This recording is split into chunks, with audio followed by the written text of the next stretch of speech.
sobre a composição do Pentateuco, que Moisés não teria escrito o Pentateuco. Quando você lê em João capítulo 1, João capítulo 5, João capítulo 7, o próprio Jesus dizendo que quem deu a lei foi Moisés.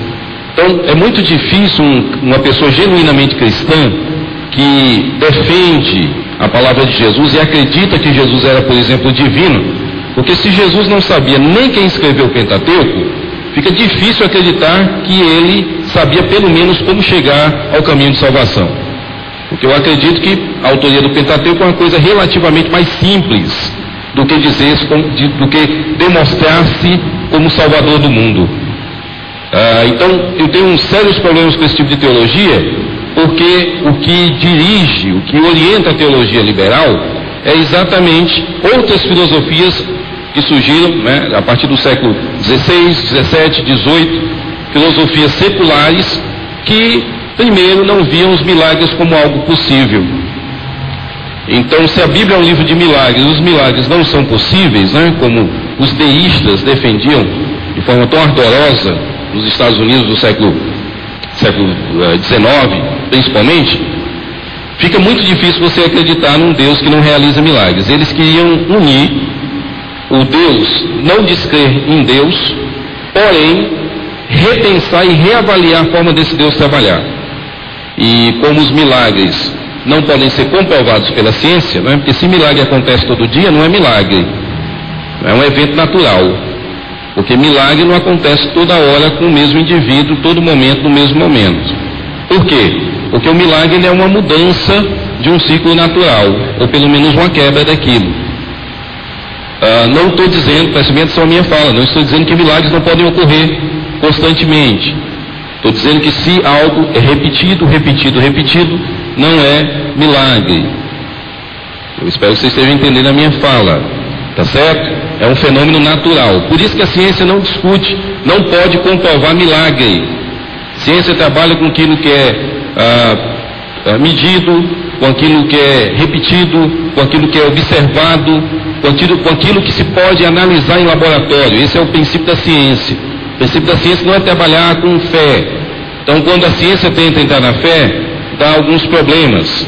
Então, nós vemos hoje essa teoria liberal, teologia liberal, ela tenta exatamente entrar por esse campo e, infelizmente, irmãos, isso infectou os seminários teológicos, as faculdades teológicas, e gente que outrora era muito sério com relação à inspiração da Bíblia, passou a olhar a Bíblia e reinterpretá-la. Então, esse tipo de teologia é pior do que qualquer outra tendência herética que possa surgir, porque ela está dentro da igreja, dentro da liderança, porque a intenção é exatamente fazer a cabeça dos pastores, para que nós, como pastores, passemos a ter uma visão errada da Bíblia, e se eu tenho uma visão da Bíblia errada, eu vou passar essa visão errada para o meu rebanho. Então, é um dos grandes problemas da teologia liberal, talvez um dos maiores problemas do cristianismo hoje. E as novas unções, eu vou repetir aquilo que o Jamias falou alguns minutos atrás, né? Tudo que está na Escritura, lá em Romanos, capítulo 15, verso 4, né? Tudo que outrora foi escrito para o nosso ensino foi escrito. Então, está aqui, está na Escritura. Então, o que nós precisamos é simplesmente nos apegarmos a ela. Tudo que você vê, na minha opinião, uma das maiores dificuldades para a igreja moderna é exatamente nós fazemos uma diferença entre aquilo, o que é modernidade e aquilo que é mundanismo. E heresia também é mundanismo, porque o mundo o mundo que a Bíblia fala não é o mundo que traz a verdade. Quem traz a verdade é Jesus e o Evangelho. Essas novas unções não são nada a não ser heresias antigas. Quando você começa a estudar todas as heresias, não é? Montanismo, irmãos. O montanismo. Tem gente que fica abismado quando vê determinadas coisas no meio evangélico com novas unções. Estude sobre o montanismo, né? Quem foi montano, qual a proposta dele, com as suas duas profetisas, a Priscila, né? Uma das profetisas era a Priscila, e elas ouviam as palavras de Montano e tentavam reinterpretar isso para as pessoas. Então, muito tendencioso esse chamado novas unções, Tudo que você vê de novo, examine pela Escritura. O que a Escritura ensina sobre isso? O que a Escritura menciona sobre isso? Aquilo que foi falado aqui, 1 hora mais ou menos, na exposição do Jamieson, né? Ok. Nós vamos para a próxima pergunta. Nós temos bastante perguntas aqui, talvez a gente não consiga nem responder todas. Aquelas que não forem respondidas aqui, nós vamos passar as perguntas ao pastor Jamieson, aos pastores presentes, para que eles respondam através do e-mail. Eu vou pedir só a gentileza dos novos colegas, para a gente ser o mais breve possível, para a gente tentar responder o maior número possível. Então eu não vou nem selecionar aquilo que veio da pré-seleção, eu já vou sair fazendo as perguntas direto, até para a gente não perder tempo. Então o pastor Sérgio Lopes, ele é da Igreja Gênesis, ele pergunta o seguinte: campanhas, por que sim e por que não?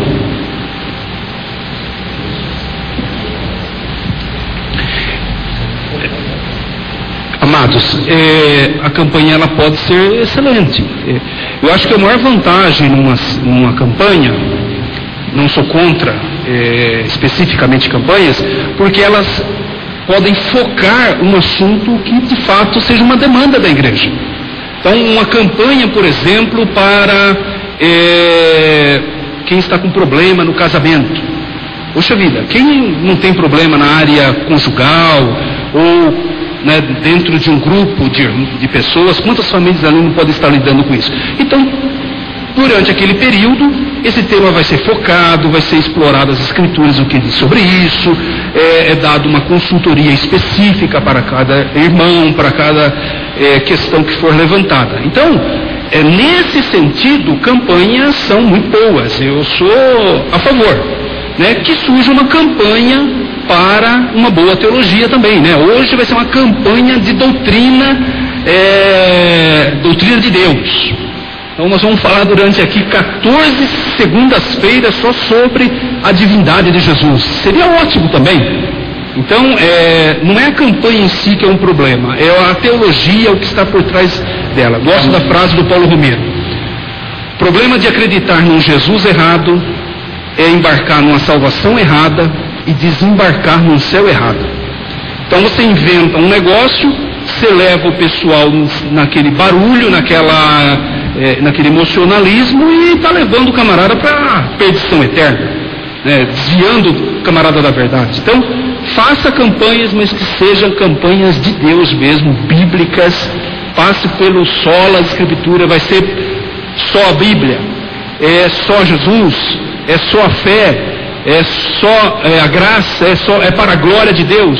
Então, glória a Deus pelas campanhas. Amém. O grande problema de campanhas, irmão, não é a campanha em si, mas é a motivação dela. Infelizmente, muitas campanhas que a gente vê hoje, ela tem a motivação simplesmente de levar gente para a igreja, de arrancar dinheiro do povo. Então esse é o grande problema. Se você fizer uma campanha para que haja crescimento espiritual, esse é um problema. Às vezes se lança temas bons, o conteúdo foi bom da campanha, sem problemas doutrinários, por assim dizer, mas com o objetivo de encher a igreja naquele dia e fazer um arrastão financeiro. Aí misericórdia, Nós vamos para a próxima aqui. Tatiane Alves de Castro. Mas eu creio que aqui ninguém faz isso, irmão? Em nome de Jesus, Se fizer, vamos fazer no final aqui uma sessão do descarrego e expulsar porque é demônio. Mas vamos lá. Tatiane Alves de Castro, da Comunidade Evangélica Tabernáculo da Aliança. Quem é a Tatiane? Amém, está lá atrás. E a teologia da prosperidade? O que é certo e errado com bases bíblicas? A graça e a paz a todos os irmãos. Bom, você já me conhece, Elias Soares. Quanto à teologia da prosperidade, a Bíblia não tem nada contra a prosperidade. Eu também não tenho nada contra a prosperidade. Eu acho que todo ser humano que trabalha, ele trabalha com a finalidade de prosperar. O grande problema da teologia da prosperidade não é a prosperidade em si, mas como as pessoas atingem esse objetivo. Porque dentro dessa teologia da prosperidade, parece-me que uma das regras centrais do reino, ela é invertida. Eu me lembro ainda de uma frase do pastor Ariovaldo Ramos, que há muitos anos ele pregou lá em Osasco, e ele disse o seguinte: para nós nos darmos bem no reino de Deus, é necessário nós definirmos de uma vez por todas quem é o Senhor e quem é o servo. Se nessa teologia da prosperidade você se tornou o Senhor, ela está totalmente errada. Porque essa questão de você colocar Deus contra a parede, Ele tem que fazer. Está aqui na sua palavra, o Senhor tem que fazer, porque a sua palavra não pode mentir, que Deus tem a obrigação de prosperar a sua vida. Se nessa teologia da prosperidade você coloca então Deus contra a parede, você inverte os papéis, essa prosperidade ela é furada, totalmente furada. Essa questão que o cristão não pode ficar doente, a confissão positiva, você nasceu para vencer, é o chamado triunfalismo, porque na verdade nós estamos presenciando um outro evangelho chamado evangelho humanista, um evangelho antropocêntrico, onde o centro de tudo é o ser humano. O Senhor te chamou para vencer, os anjos estão ao seu serviço, você nasceu para ser mais do que vencedor invicto, para prosperar. Então essa teologia, ela é totalmente furada, não tem base na palavra de Deus. Deus não tem nenhum compromisso em prosperar ou curar ninguém. Ele cura se Ele quiser, Ele prospera se Ele quiser, Ele abençoa se Ele quiser, porque a maior bênção Ele já concedeu para você, quando Ele enviou Jesus Cristo, seu Filho, para transformar a sua vida, para morrer na cruz do Calvário. O que vier depois é lucro. Eu sou acostumado a fazer uma brincadeira. Nasci careca, sem roupa e sem dente. O que vier para mim é lucro. Careca estou voltando a ficar. Um dente eu já perdi. A roupa, o pastor Cláudio está elogiando aqui. Então é o seguinte, meu amigo. Se Deus quiser, Ele me prospera. Ele faz aquilo que Ele quer. Ele é o Senhor. Então, para a teologia da prosperidade, eu vou dar a resposta que Eli deu quando o profeta Samuel apresentou aquela profecia de decadência do reino dele, do sacerdócio dele. Sabe o que ele respondeu? Ele é o Senhor. Eu quero responder com a palavra de Jó no capítulo 1.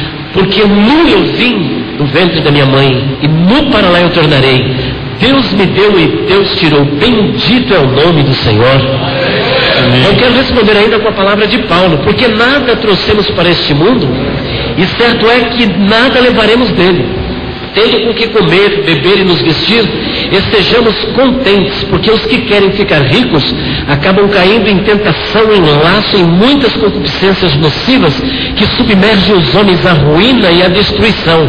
Mas tu, ó homem de Deus, mas tu, ó mulher de Deus, segue a justiça, a piedade e a fé, siga a palavra de Deus, fica na palavra. Amém. Em nome de Jesus. Amém.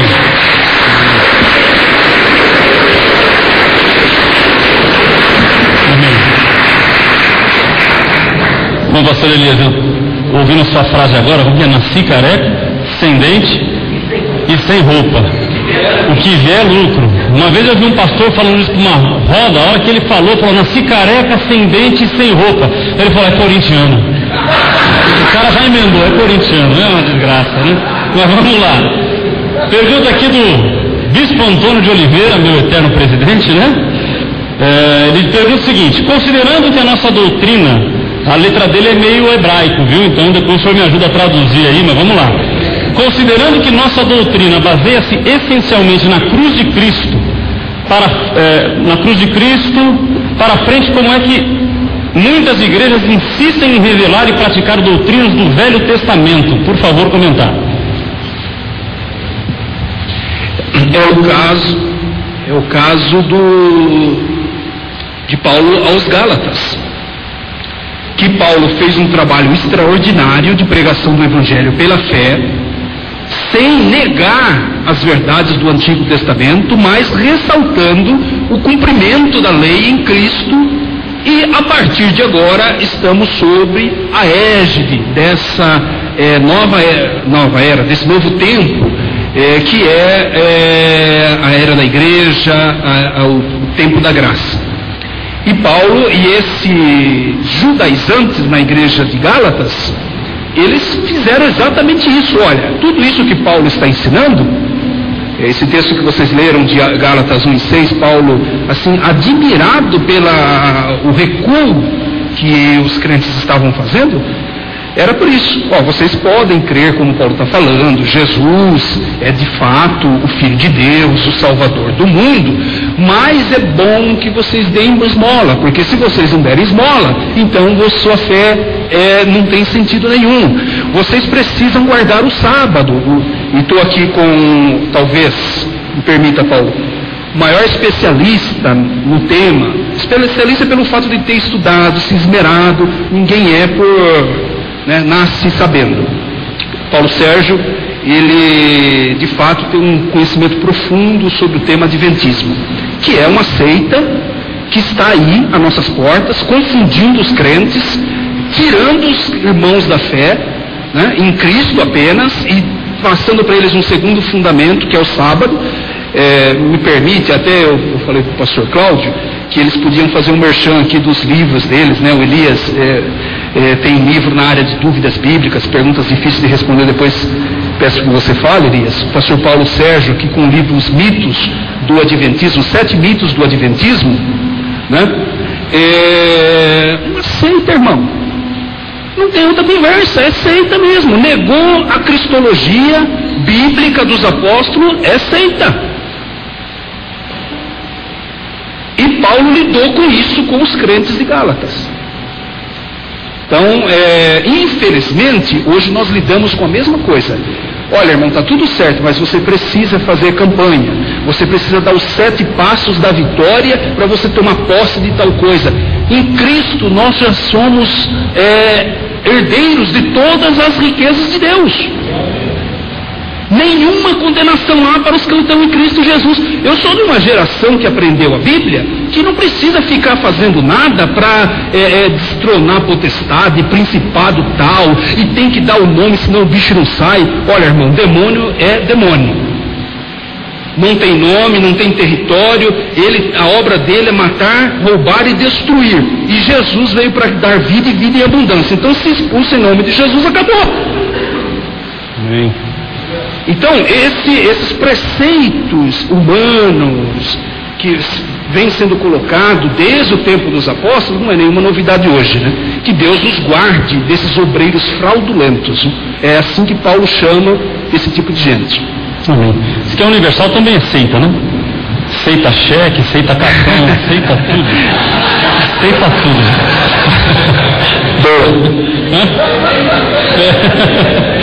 Vamos a outra pergunta aqui. Reverendo Elias Robson de Paulo, o que fazer sobre o relativismo, achismos invencionistas na interpretação das Escrituras? Aquilo que eu mencionei antes, esse relativismo da nossa fé, algo que vem sendo trabalhado no campo da filosofia há muitos anos e que infelizmente achou tanto espaço na igreja. E isso tem sido uma das piores pragas, talvez, na história do cristianismo. Porque quando nós falamos de heresia, irmãos, nós geralmente esquecemos que as heresias surgiram dentro da igreja. Quando nós lembramos das principais seitas pseudo-cristãs, elas surgiram aqui dentro. O espiritismo está lá fora. Mas as irmãs Kate e Margaret Fox eram uma família evangélica, o pai era pastor. O adventismo está lá fora, às vezes nem tanto, Porque tem igreja que recebe mais adventistas do que outros grupos. Mas o adventismo começou a partir de um movimento de um homem chamado William Miller, o Guilherme Miller, que era batista. Reverendo Moore era presbiteriano. A Igreja de Jesus Cristo dos Santos dos Últimos Dias, o mormonismo, o Joseph Smith Jr. frequentou a igreja metodista até 1828. Em 1830 fundou a igreja Mormon. Então existe uma discussão bem ampla sobre isso.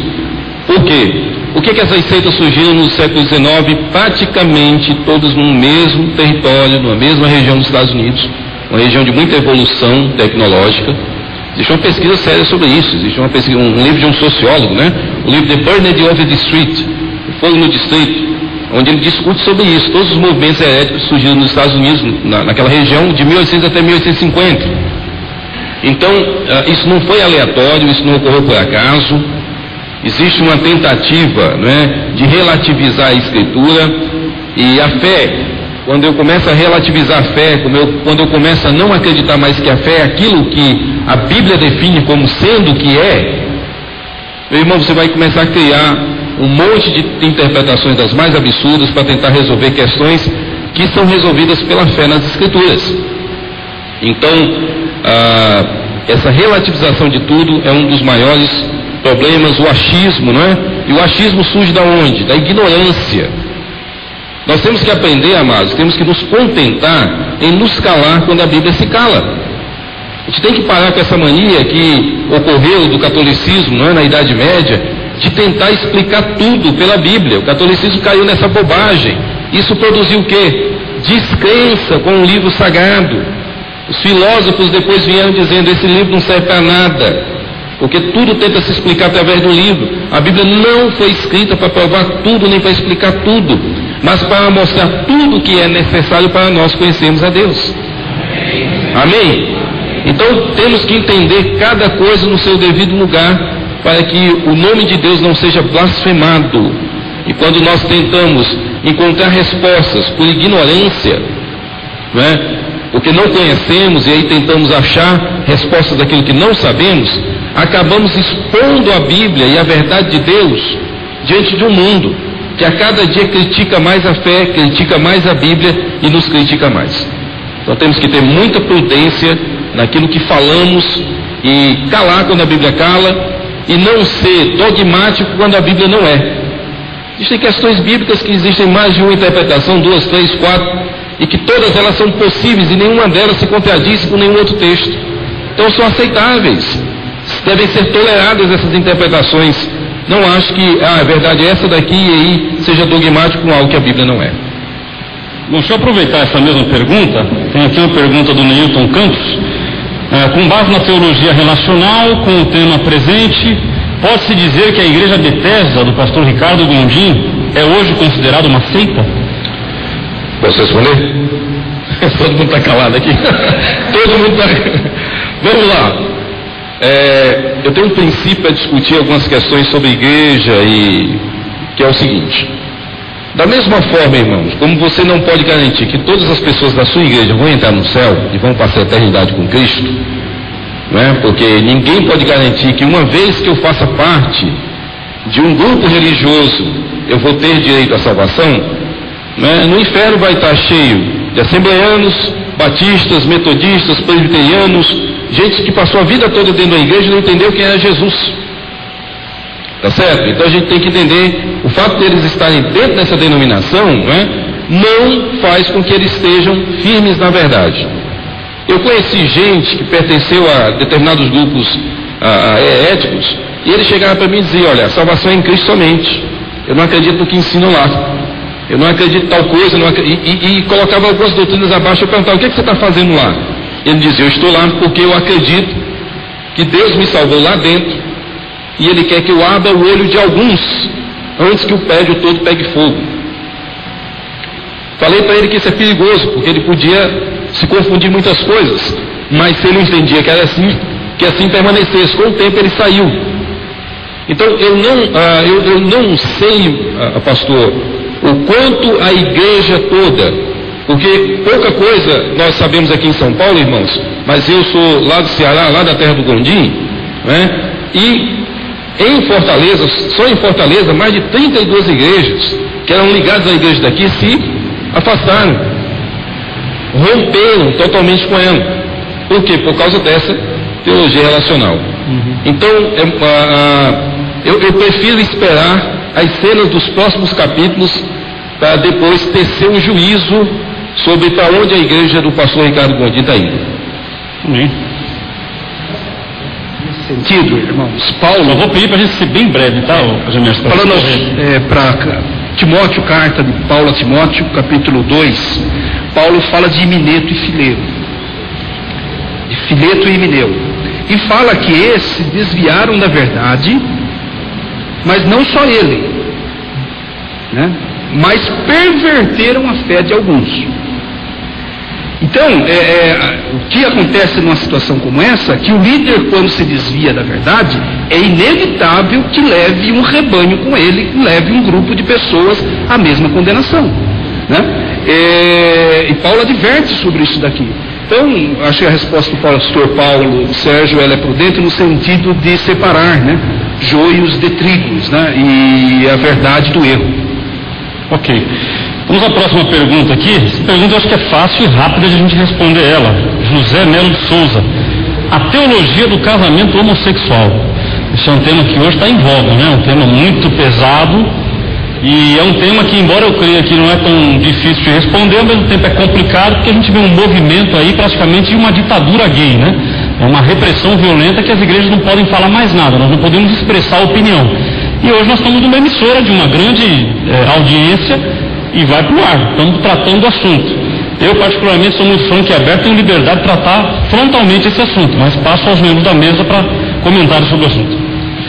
Muito bem. Esse tema está diretamente vinculado ao tema inicial, que é a relativização de valores. E a relativização de valores, nesse caso, são relativização de valores morais.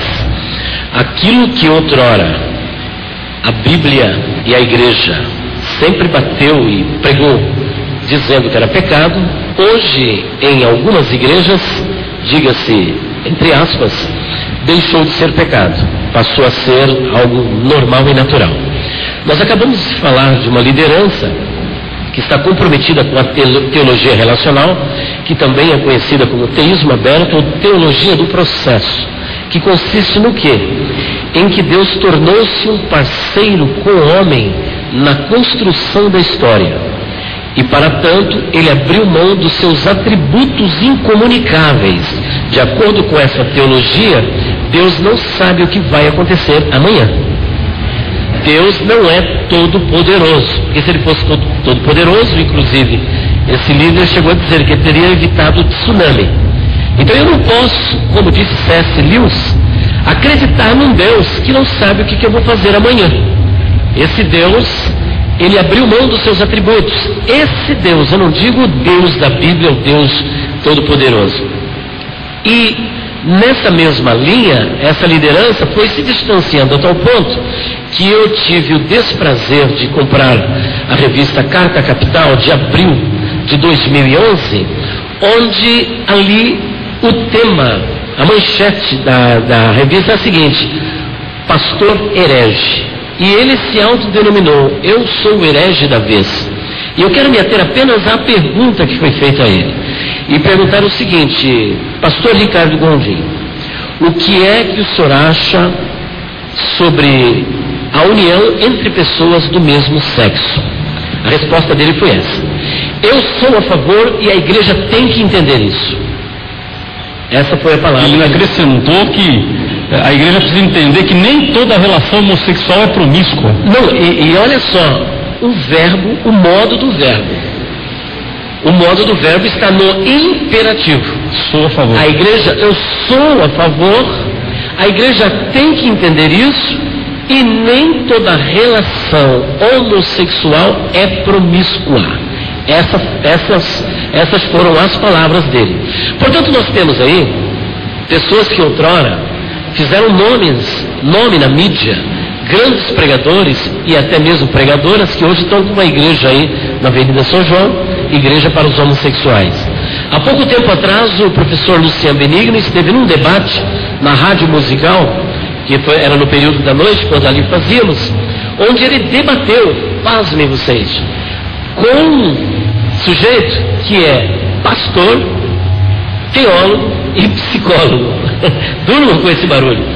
Agora, não pensem vocês que a teologia homossexual gay, ela é fácil de você rebater como alguns imaginam. Simplesmente dizendo lá em Sodoma e Gomorra, no capítulo 19 de Gênesis, Deus condenou. Eles têm uma argumentação fora do comum, mas nós continuamos dizendo, é pecado. Deus condena o homossexualismo. A causa da destruição de Sodoma e Gomorra, 1 Coríntios capítulo 6, versículos 9 até o versículo 11, é condenada pela palavra de Deus. Então, todas essas novidades que estão chegando por aí, na verdade não são novidades. Igual o professor Luciano, depois nós conversando sobre isso, ele falou: Elias, essa teologia homossexual, ela vem sendo aperfeiçoada num período de mais de 1.800 anos. A cada momento que você apresenta um argumento para dissuadi-los desse posicionamento, eles vão trazendo novas questões. É igual o adventismo, como o pastor Paulo Sérgio acabou de apresentar. Você apresenta um contra-argumento à teologia que eles fazem, eles vão se aperfeiçoando para tentar, através de uma exegese, que não é uma exegese, porque a exegese não é o texto bíblico que diz, é ele que força o texto bíblico a dizer. Tanto é verdade que lançaram agora a Clear Word Bible, que é a Bíblia palavra clara, para tentar dissuadir cristãos, porque o propósito dele, principalmente na musical, é proselitista. Eles não estão ali para ensinar ninguém, eles estão ali para tirar crentes das igrejas. Portanto, voltando ao tema do homossexualismo, a Bíblia é contrária e nós também nos posicionamos, junto com a palavra de Deus, contrário a esta prática demoníaca e diabólica. Pastor Elias, em pouquíssimas palavras, o que é exegese? Exegese, pouquíssimas palavras. A exegese é quando você usa os recursos da interpretação bíblica, as regras e as técnicas de interpretação chamada hermenêutica, e você vai para o texto e permite que o texto diga para você aquilo que o Espírito Santo quer dizer. Isso é exegese. E para fazer uma exegese, você se vale do quê? Do contexto histórico, cultural, político, religioso, social, do conhecimento linguístico da língua portuguesa. Então é uma série de coisas agregadas que vai oferecer para você uma boa exegese. De acordo, resumindo aqui com Louis Berkhoff, você deve interpretar a Bíblia sob 3 perspectivas. Sobre a interpretação, primeiro, gramatical, segundo, teológica, e a terceira interpretação que você deve fazer é a interpretação histórica. Você não deve abrir mão de nenhuma desses recursos para que você não venha incorrer no erro de praticar uma exegese. O que é exegese? É quando eu já formulei a minha doutrina, eu já tenho um pensamento pré-concebido, eu já tenho um pressuposto e eu vou para a Bíblia para que ela concorde comigo. E aí eu fecho com o que o pastor Paulo Romeiro disse. Quando a minha doutrina não concorda com a Bíblia, eu só tenho 2 opções. Ou eu mudo a minha doutrina para concordar com a Bíblia, ou então eu mudo a Bíblia para concordar com a minha doutrina. A primeira questão é quem faz a exegese, a segunda é de quem faz a exegese. Bom, então a partir desse princípio existe a exegese e agora a gay-exegese. A gay-exegese. Pastor, só queria mencionar um livro. Elias falou da questão da teologia gay. Um livro que eu recomendo é A Operação do Erro. Um livro fantástico, Operação do Erro, né, que trabalha toda a teologia gay. É importante a leitura desse livro, né, para compreender o que os teólogos gays estão comerciando. Teólogo gay? Sim. Jesus, existe de tudo nessa época. Nós estamos lascados, viu?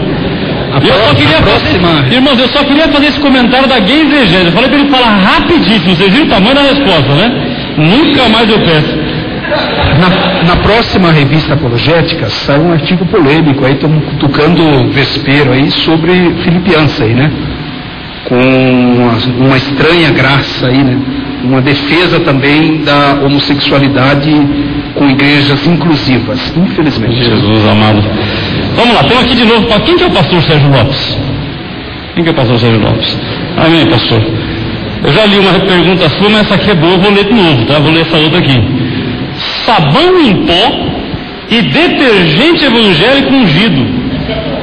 Há pelo menos o mínimo de que isso seja realmente uma revelação?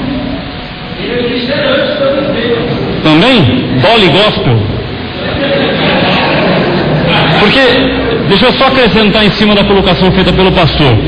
Hoje existe lencinho ungido, meia ungida, daqui a pouco vão inventar cueca ungida. E tem muita gente que briga comigo. Tem gente que já mandou para mim recado dizendo que é um absurdo eu falar contra um homem de Deus. E o posicionamento nosso não é de falar contra homem nenhum. O nosso posicionamento é teologia bíblica. Se está na Bíblia, a gente pratica. Se não está, nós combatemos. Então, dentro da área de apologética, existe isso, porque na realidade a base que utilizam é até de Paulo, dos lenços de Paulo. Então fica aí para os...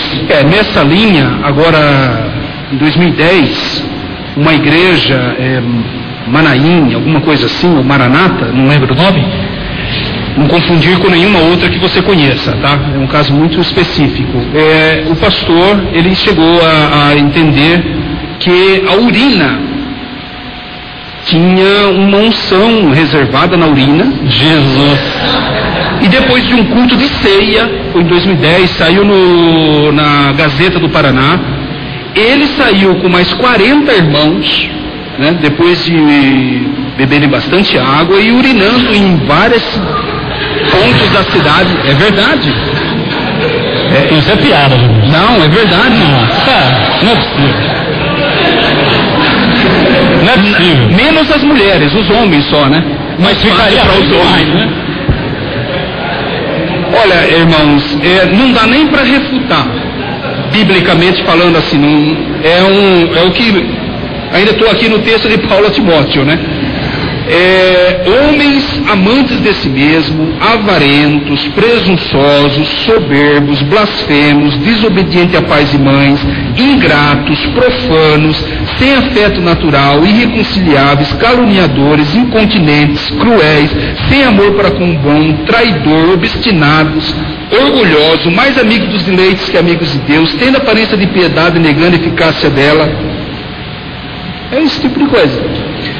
Que aprendem sempre e nunca podem chegar ao conhecimento da verdade. Gente que está andando em torno de si mesma, né? É lamentável, né? Porque há heresias, eu brinco dizendo, há heresias de homão, né? Umas heresias assim mais densas, como essa teísmo aberto, mais elaborada, mas algo desse tipo, dessa natureza, é algo tão exótico, tão escrachado, que é uma zombação da verdade, nenhuma outra coisa, não é nenhuma proposta de reentender, reinterpretar um fato histórico, teológico, gramatical, como disse o pastor Elias, mas é um distúrbio. Essa gente sofre de problema mental. Pastor, eles querem comparar isso com cuspir de Jesus. Para isso eles precisam ressuscitar, fazer todos os milagres que Jesus fez, ir para a cruz, ser o que Jesus fez, passar pela cruz. Mas ninguém quer ir para a cruz, não. Só quer comprar fazenda de 50 milhões, aí pode. Mas vamos lá. Eduardo Ferreira dos Santos.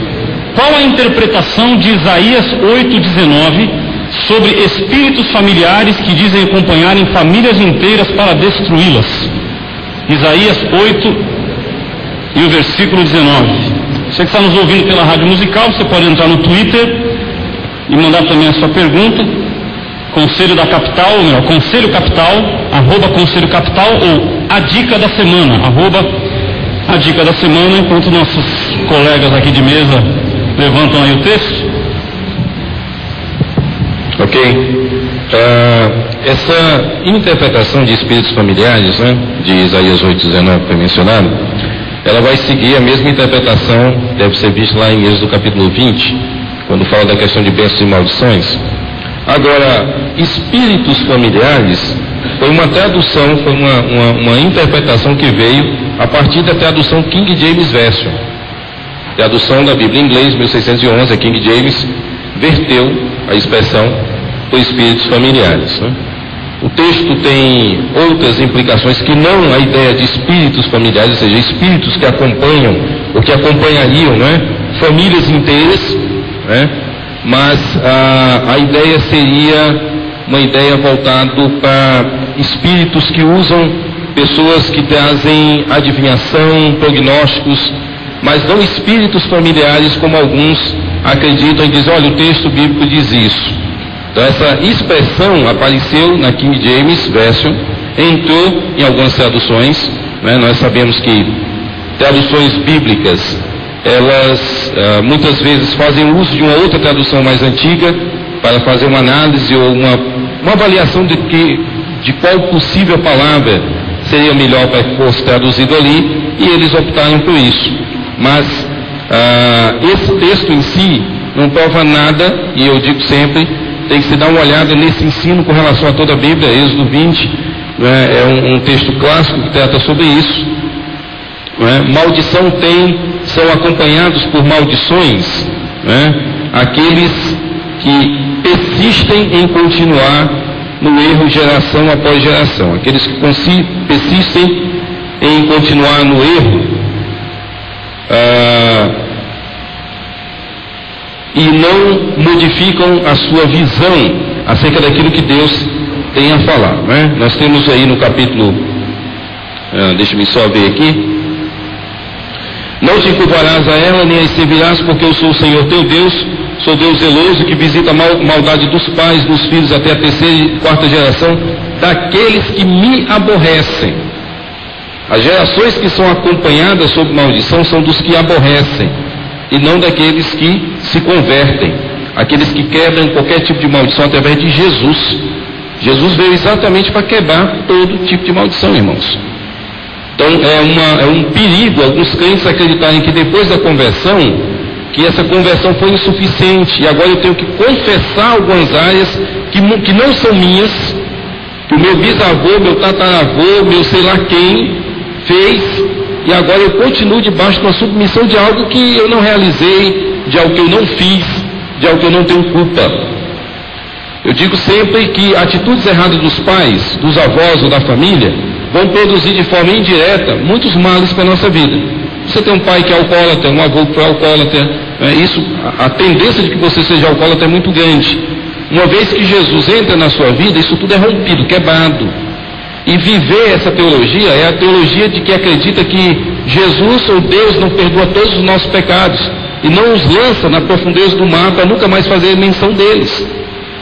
Então, esse é um dos perigos. Eu acho que você quer acrescentar alguma coisa, Elias, por favor? Rapidíssimo, mas rapidíssimo mesmo. Rapidíssimo. Quem sou eu? Pastor Paulo Sérgio Batista, especialista nessa área de heresiologia, pessoa que respeitamos bastante. Só dando aqui uma nota etimológica: a palavra espíritos familiares, que aparece no texto de Isaías 8:19, vem do hebraico Ov. E Ov, nesse caso aqui, tem a ideia de necromante, de um ventríloco, alguém que consulta os mortos. Certo. Deixa eu passar para uma outra pergunta aqui. Na verdade, eu vou estar juntando duas que falam sobre o mesmo assunto, e praticamente essa aqui a gente vai acabar não conseguindo concluir as perguntas, mas aí eu vou passar a pergunta para eles e eles vão estar respondendo a vocês aí por e-mail. Então nós temos aqui: é lícito cobrar algum valor para ministrar a palavra de Deus em alguma igreja? Essa vocês deixam responder? É tão fácil. É tão fácil. Irmão, a questão não é nem se é lícito cobrar. A questão é que, infelizmente, as igrejas não têm a cultura de abençoar, né? Então, se as igrejas tivessem a consciência de abençoar quem vai ministrar, seja quem vive da obra, quem sai da sua casa, paga uma passagem, tem a estadia, ele está saindo do conforto da sua família, e ofertar na vida do camarada, não. As igrejas simplesmente: não é errado cobrar, isso é um absurdo. Então, eu já conversei com pessoas do chamado mundo artista gospel, e o camarada falou assim: eu nunca cobrei, eu não cobrava nada, minha visão era de reino, só queria ir para o reino. Só que começou a acontecer, meu nome começou a ficar conhecido, o pessoal me convidava para ir, cobrava ingresso, ficava com dinheiro e não me dava nada. Então, infelizmente, a gente vive esse problema aí. Então, a questão não é o cobrar ou não cobrar. A questão é que nós temos que ter a cultura, como líderes, como pastores, de abençoar aqueles que estão vindo na nossa igreja para ministrar. Amém? E aí, essa aqui, eu diria que essa aqui ela é uma resposta que vai consumir aí o nosso tempo final, até do programa que está na musical, e que é um tema que eu tratei uma época no rádio e deu um rebu violento. O dízimo é obrigatório? Pergunta do Gleidson. E a teologia da libertação, juntando com outra aqui, a teologia da libertação é bíblica? E o dízimo, ele é bíblico?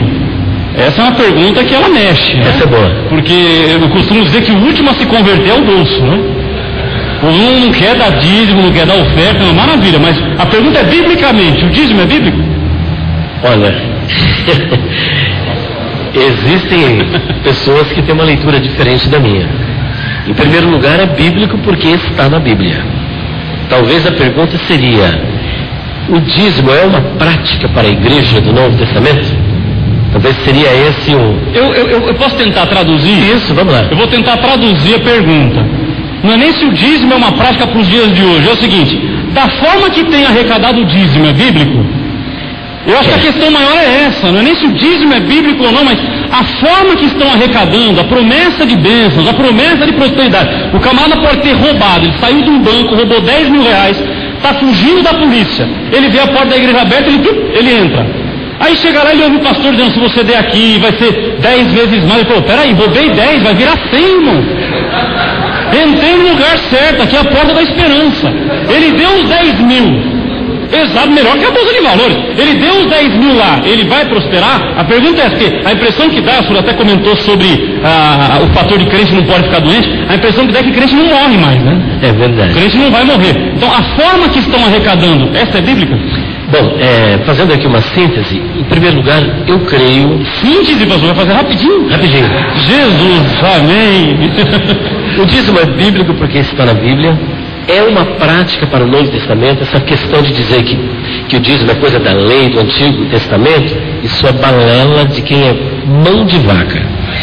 Está na palavra de Deus, é anterior à lei. Abraão pagou o dízimo a Melquisedeque, e olha que Melquisedeque, ele é a figura, ele é o tipo do Senhor Jesus Cristo, e o Senhor Jesus é sumo sacerdote segundo a ordem de Melquisedeque. O que significa isso? Ser segundo a ordem de Melquisedeque significa que ele tem os mesmos direitos e os mesmos deveres. E um desses direitos é de receber os dízimos, porque Melquisedeque recebeu os dízimos. Não temos um só versículo, o pessoal diz, no Novo Testamento, que diz que a igreja tenha que praticar o dízimo. Mas também não temos um só versículo no Novo Testamento que diga que a igreja tem que contribuir com as ofertas. Agora, o fato de não estar escrito significa que você tem que anular as ofertas? Ora, se você anula o dízimo, você tem que anular a oferta, porque no mesmo livro de Malaquias, onde diz trazer os dízimos, diz também trazer as ofertas. Então, por que anular só o dízimo e não anular as ofertas? Então, veja que isso aí nós chamamos de teologia de interpretação simpatizante. Aquilo que faz bem para mim é válido, aquilo que não faz, então não é válido. Por quê? As pessoas, de repente, elas adotaram aquela contribuição do real. Vocês conhecem a história do real, né? Não preciso nem contar aqui para vocês, né? Então, veja bem, irmãos, a prática do dízimo no Novo Testamento, ela é vigente, assim como a oferta também é vigente. Agora, as distorções não podem anular o mandamento, porque existe pastor ladrão, bandido, homossexual, pederasta, pedófilo. Eu vou dizer que agora nós temos que eliminar a função de pastor?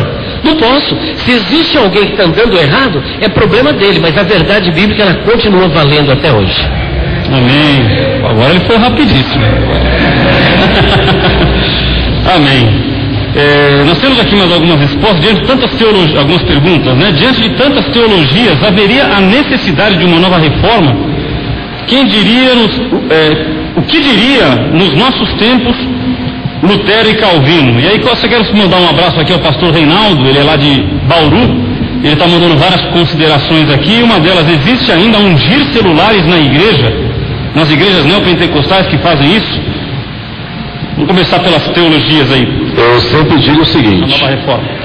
Se Lutero tivesse aí, aparecesse hoje, a briga dele seria com os evangélicos, não seriam com os católicos, não é?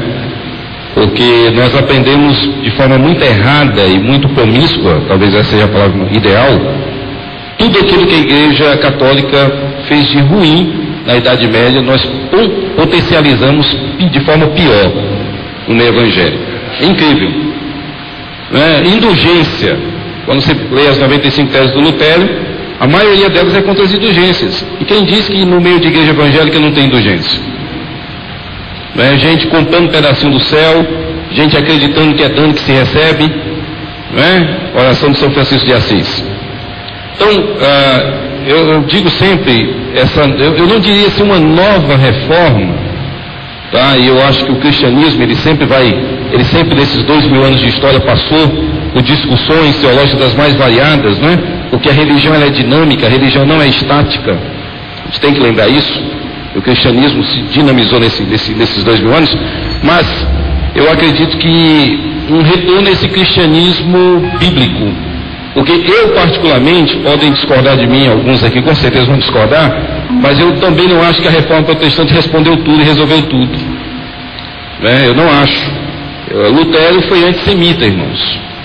Lutero odiava judeu, e o Hitler usou a literatura do Lutero para fermentar o ódio racial e o antissemitismo na Alemanha nazista. Então, os reformadores, não foram perfeitos. Eu tenho que olhar Jesus como o único padrão de perfeição. E eu digo sempre, vamos voltar antes da reforma. O passo da reforma foi importante? Foi, em muitos aspectos, mas não foi perfeito. Ok. Deixa eu só terminar aqui o programa, já estamos terminando na Rádio Musical. Eu só agradecer àqueles que estão nos ouvindo, a gente vai continuar aqui para a gente finalizar. Mas aqueles que estão nos ouvindo lá, o nosso próximo evento será no último sábado de maio e vai acontecer no Ministério Mais, na Igreja Mais, do Bispo Josué.